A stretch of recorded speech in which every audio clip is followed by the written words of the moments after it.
وَلَقَدْ خَلَقْنَا الْإِنسَانَ وَنَعْلَمُ مَا تُوَسْوِسُ بِهِ نَفْسُهُ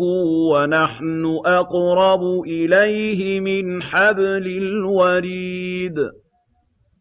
إِذْ يَتَلَقَّى الْمُتَلَقِّيَانِ عَنِ الْيَمِينِ وَعَنِ الشِّمَالِ قَعِيدٌ مَا يَلْفِظُ مِن